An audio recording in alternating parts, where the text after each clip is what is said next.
Hello fellow problem solvers. So today we're going to be doing the problem from the 2006 IMO shortlist, problem number G8.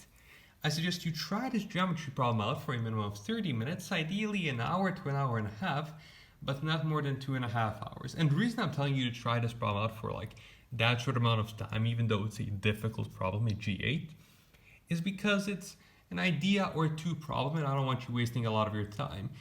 On the other hand, if you want to go along with us, I suggest you draw the diagram and come up with a couple of ideas for the next 10 to 15 minutes. And now, let's begin.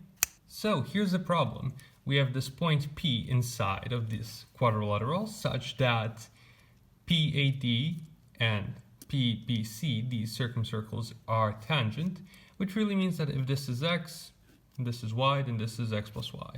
The way we prove this is by drawing a tangent. This is x, this is y, this is then going to be x, and this is going to be y.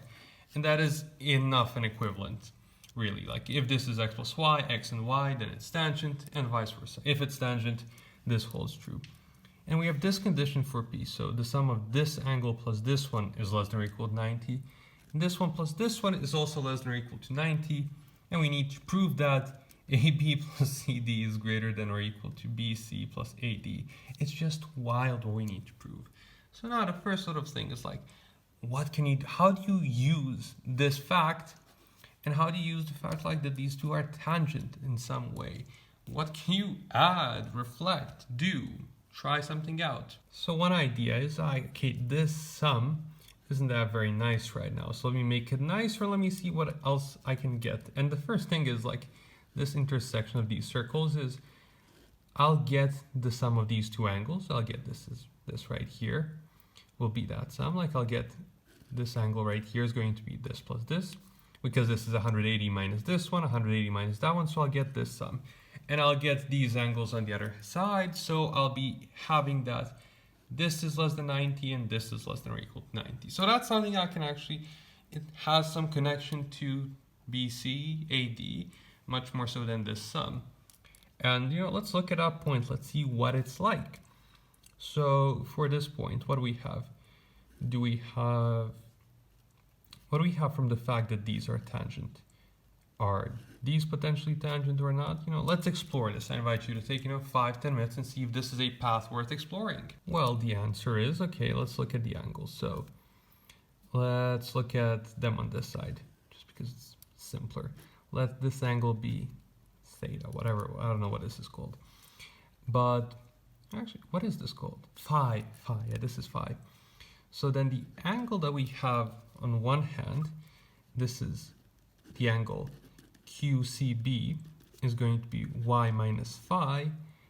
And here we're going to have x plus phi. That's what's going to be the angle QDA. Oh, now QDA, and this is x plus y, so we're good, yay. So this also is tangent, but it's perhaps a nicer condition. Like it's the same thing, but maybe a nicer condition. So is there something we can do with that? Also, we need to, can this be outside? If this was here, if this other like this intersection doesn't seem like it can be outside, like it can be here, like this is, for example, this could go outside, this whole thing could go outside here, but it doesn't seem like that's the case. Can we maybe just prove that so that we don't have edge cases that we lose points on? That's a thing to think about. But like, let's assume this is inside. And now what? Well, we have that. We have, I think, a stronger condition now. We have that these two are, there's a point Q such that these are tangent, and that both of these angles are less than or equal to 90, called this what? Alpha and beta. Both of these are less than or equal to 90. And now with that, we need to prove that, C, B, A, D, that this plus this is greater or equal to this plus this. So how do we do this now? Like, I invite you here to actually pause for the next 15 minutes and try to push the problem further. Well, we really here now need just to take M, N to be these midpoints. And now what do we know? We know that because these two are tangent, these are going to be centers of these like circles here. And we know that the sides here, we know that Mn will be greater than or equal to this, the sum of these two radiuses. Like these two circles will have 0 things in common. And now that gives us some inequality. And this is a big idea. I really do not blame you if you did not catch this. And here, this implies that Mn is going to be less. So this thing right here, this distance is going to be, and this distance, mind you, somehow related to AB and CD. We can maybe relate it somehow.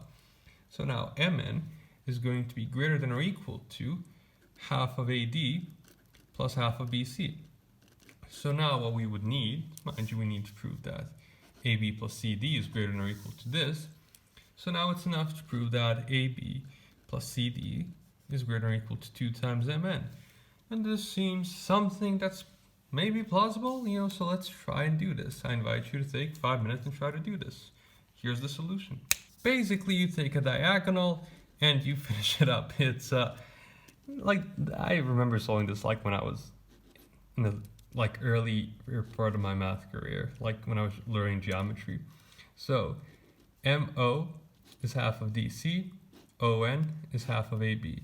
So we have, this is going to be like AB is 2 times, like this is 2 times MO plus 2 times NO. And we need to prove that this is greater than or equal to Mn, and it is by the triangle inequality. And so now when you combine these two with the fact that Q is inside, and why is Q inside this triangle, not triangle, this quadrilateral, there's symmetry, but I can't really use that as an argument. So let's see this. Well, if it was out here, like these look like this. So, or maybe they look like this. So, okay, so one of the points would be inside this circle. So, but that doesn't seem, no, but that's not implausible because this angle is greater than this angle. Can it be plausible though? This angle is less than this one, which is the angle on the circumcircle. So I think that tells us something around this. Let's maybe think, take 5 minutes and think with me about this. Actually, what I need is for C to just be outside this circle here.